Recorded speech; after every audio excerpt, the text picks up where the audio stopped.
Hello बच्चों, क्या हाल चाल। आई होप आप लोग अच्छे होंगे and once again we are welcome back to back your beautiful सा प्यारा सा चैनल ई प्लानिंग 2.0।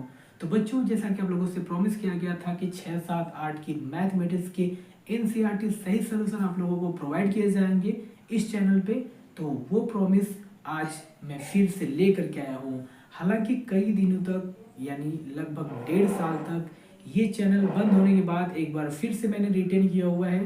तो आइए आज हम इस वीडियो में बात करते हैं क्लास 6 के चैप्टर नंबर 2D से, क्योंकि मैंने पिछले वीडियो में 2C तक पढ़ा रखा है, तो इसके पहले की वीडियो आपको वहीं पर मिलेंगे। तो आइए शुरू करते हैं। आज का पहला सवाल क्या है, देखते हैं। अभ्यास 2D का पहला सवाल, निम्नांकित संख्या रेखा द्वारा विभाजन तत्व को बताइए।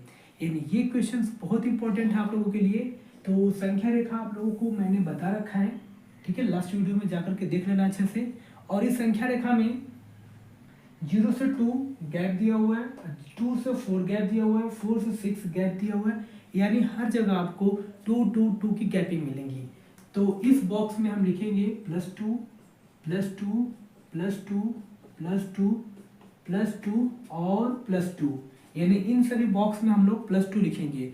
और यदि ये क्वेश्चन आप लोगों को यहाँ पे विभाजन न दे करके योगफल दिया होता तो हम 2 + 2 + 2 सबको ऐड करके 12 लिख देते। लेकिन यहाँ पे हमको दिया क्या हुआ है, विभाजन तत्व को समझाइए। तो विभाजन तत्व को कोई भी संख्या अगर लंबी, बहुत ज़्यादा लंबी दी जाती है प्लस माइनस में, तो उसको हम लोग या तो गुणा के फॉर्म में लिखते हैं या तो डिवीजन के फॉर्म में लिख देते हैं। इन दोनों फॉर्म में से मैं आपको बता रहा हूँ कि इसको विभाजन फॉर्म में लिखना है, यानी डिवीजन फॉर्म में। तो हम क्या करेंगे, सबसे पहले देखेंगे 0 से लेकर के कहाँ तक नंबर दिए गए हैं, 12। तो उस 12 नंबर को लिखेंगे और कितने कितने नंबर्स का गैप दिया हुआ है। तो 2 2 नंबर्स का गैप दिया हुआ है और ओवरऑल आया कितना है, 1 2 3 4 5 6 टाइम आया हुआ है। तो आई होप कि ये आपको समझ में आया होगा, यही आपका उत्तर है। क्लियर हो गया बेटा। चलो बढ़ते हैं सेकेंड क्वेश्चन की तरफ। क्वेश्चन नंबर सेकेंड क्या कहते हैं, 21 is divided by 3 is equal to 7, यानी 21 में 3 से भाग करेंगे तो 7 आएगा। इसके संगत गुणात्मक तथ्य 3 × 7 = 21 दिया हुआ है, यानी इस 3 का इस 7 से मल्टीप्लाई किया गया है और यहाँ पे मल्टीप्लाई करके कितना लिखा गया है, 21। कितना लिखा गया, 21। अतः निम्नांकित तथ्यों के संगत गुणात्मक तथ्य को बताइए। यानी इस प्रकार के तथ्य यानी फैक्ट का यूज करके आपको नीचे 2 क्वेश्चन दिए गए हैं, इसके भी गुणात्मक संगत बताने हैं। तो चलिए हम आपको बताते हैं कि 56 में जब 8 से भाग किया जाता है तो 7 आता है। ठीक इसी प्रकार से हम 8 और 7 का भी गुणा करेंगे तो 56 आना चाहिए। तो यहाँ लिखेंगे 8 × 7 is equal to 56। I hope कि बच्चों आपको समझ में आया होगा, यही हमारा उत्तर है। ठीक है, चलो नेक्स्ट क्वेश्चन। ये भी आप लोगों के लिए बहुत आसान है। आपको करना क्या है, 11 और 6 से मल्टीप्लाई करना है। तो 11 is multiply by 6 is equal to 66। I hope कि बच्चों आपको बहुत अच्छे से समझ में आया होगा। क्वेश्चन नंबर 2 ये रहा। इसके बाद हम चलते हैं अगले क्वेश्चन तरफ। क्वेश्चन है 3 4 5, आइए उसको हम लोग सॉल्व करते हैं। तो क्वेश्चन नंबर 3 हमारा कहता है कि 117 को 2 संख्याओं के गुणा के रूप में व्यक्त कीजिए जिसकी एक संख्या 13 है। इसका मतलब कि कोई एक संख्या है और उसमें हम लोग 13 से गुणा करेंगे तो 117 आना चाहिए और वही संख्या हमको बताना है।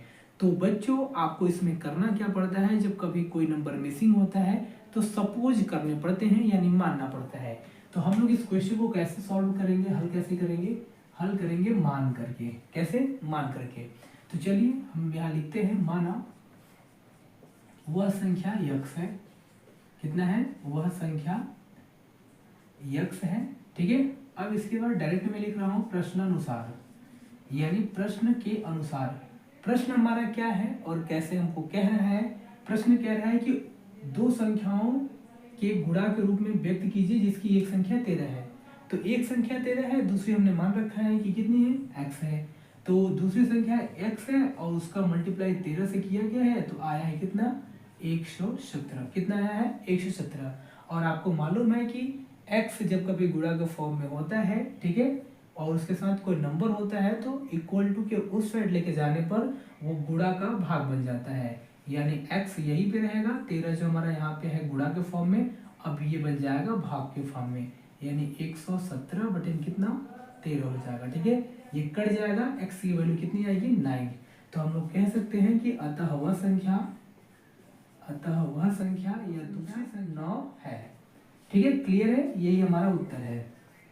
चलिए इसके बाद हम लोग क्वेश्चन नंबर 4 करते हैं। क्वेश्चन नंबर 4 भी बहुत ही अच्छा क्वेश्चन है। क्या ऐसी कोई पूर्ण संख्या संभव है जिसको स्वयं से विभाजित करने पे वही संख्या प्राप्त हो? क्या आप बता सकते हैं? हाँ बता सकते हैं। अगर हम बात करते हैं सबसे पहले पूर्ण संख्या की, तो आपको बताया गया कि पूर्ण संख्या वे संख्या होती हैं जो प्राकृतिक संख्या होती है उसके साथ साथ जीरो भी ऐड होता है, ठीक है। जैसे कि प्राकृतिक संख्या होती है 1 2 3 4 5 से लेकर के अनंत तक होती है, और ऐसे पूर्ण संख्या की बात की जाए तो इसमें जीरो भी होता है, 1 2 3 4 5 से लेकर के अनंत तक होता है। तो उसमें कहा गया है कि कोई ऐसी पूर्ण संख्या संभव है जिसको स्वयं से विभाजित करने पर वही संख्या मिल जाए, यानी भाग करने पर उस संख्या का उसी संख्या में भाग करने पर वही संख्या है। तो ये संख्या है सिर्फ एक, क्या है 1। तो हम लोग यहाँ लिखेंगे हल, वह संख्या कितनी है 1। 1 से जब 1 में भाग करेंगे तो आंसर कितना आएगा 1 आएगा। इसके अलावा कोई दूसरी संख्या पॉसिबल ही नहीं है, कोई हो ही नहीं सकता। आप अगर इमेजिन कर सकते हैं तो 2 को इमेजिन करिए, 2 से 2 में भाग करेंगे तो आएगा 1, यानी वो क्वेश्चन के अकॉर्डिंग गलत हो जाएगा, क्योंकि ये कह रहा है कि जिसको स्वयं से विभाजित करने पे वही संख्या प्राप्त हो। तो अगर हम 1 से 1 को विभाजित किए तो 1 आया, लेकिन अगर हम 2 को 2 से विभाजित करेंगे तो वहां पर भी 1 आएगा। समझ में आया? ठीक है, चलिए ये हमारा उत्तर हो गया। अब अगला क्वेश्चन है क्वेश्चन नंबर 5। क्या दो विभिन्न शून्येतर पूर्ण संख्याओं के लिए पहली संख्या दूसरी संख्या से विभाजित करने पर तथा दूसरी संख्या को पहली संख्या से विभाजित करने पर समान भागफल प्राप्त होता है या नहीं होता है? तो मैं आपको एक बात बताऊं, पहले क्वेश्चन को ना ध्यान से पढ़ा करो, तब समझा करो, उसके बाद हल किया करो। तो कह रहे हैं कि दो विभिन्न शून्येतर पूर्ण संख्याओं के लिए पहली संख्या, ध्यान रखिएगा, पहली संख्या दूसरी संख्या से विभाजित करने पे, यानी पहली संख्या में जब दूसरी संख्या से भाग होगा तब, तथा दूसरी संख्या को पहली संख्या से विभाजित करने पर, यानी पहली बार पहले संख्या दूसरी संख्या में भाग दो, फिर दूसरी बार दूसरी संख्या से पहले संख्या में भाग दो, और हल करने पर भागफल समान होगा। तो ये तो नहीं हो सकता, सिर्फ एक को छोड़ के। 1 और 1 का जब भाग करेंगे तो भागफल 1 ही आएगा, जबकि हम कोई विभिन्न दो भिन्न भिन्न यानी अलग अलग संख्याएं लेंगे तो ये पॉसिबल नहीं है। तो हम यहाँ पे उत्तर क्या लिखेंगे? ठीक है, उत्तर लिखेंगे यह संभव नहीं है, यह संभव नहीं है, संभव नहीं है। आई होप बच्चों की आपको इस प्रश्नावली के सभी क्वेश्चन बहुत अच्छे समझ में आए होंगे।